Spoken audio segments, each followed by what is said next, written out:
ونصلي على رسوله الكريم أما بعد প্রিয় মুসলিম ভাই ও বোনেরা, অনেকে জানতে চান, প্রশ্ন করে থাকেন যে রমজান মাসে দেখা যায় অনেকের অনেক আত্মীয় স্বজন বয়োজ্যেষ্ঠতার কারণে বা অসুস্থতার কারণে রোজা রাখতে পারে না। সেক্ষেত্রে করণীয় কি?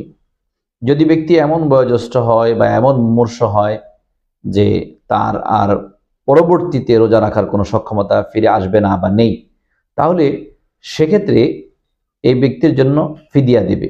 প্রত্যেক রোজার জন্য ফিদিয়া দেবে। ফিদিয়ার পরিমাণ কতটুকু? একটা সাদাকা পরিমাণ। সাদাকাতুল ফিতরের যা পরিমাণ প্রত্যেকটা রোজার জন্য সে পরিমাণ আদায় করবে। সাদাকাতুল ফিতর কতটুকু এটা আলোচনায় আসছে, তবে বিষয়টা হলো যে আমাদেরকে খেয়াল রাখতে হবে সাদাকাতুল ফিতরের কয়েকটা স্টেপ আছে। যার যে সামর্থ্য আছে সেই সামর্থ্যের আলোকে সে ব্যক্তি ফিদিয়া হিসাব করে প্রত্যেকের জন্য দিয়ে দেবে। সাদাকাতুল ফিতর যা আসে সেই হিসাবে ফিদিয়া আদায় করবে। আর যদি কেউ দেখা যায় পরবর্তীতে রোজা রাখার মতো সক্ষমতা রাখে, ক্ষমতা রাখে যে পরবর্তীতে রোজা রাখতে পারবে, তাহলে এই ব্যক্তি পরবর্তীতে রোজা কাজা করে নেবে। আল্লাহ রাব্বুল আলামিন আমাদের সকলকে রমজানের পরিপূর্ণ হক, এই রোজাগুলো ঠিকমতো আদায় করা এর তৌফিক দান করুন এবং দোয়া করি সকলকে আল্লাহ পাক সুস্থতার সাথে সবগুলো রোজা আদায় করার তৌফিক দান করুন।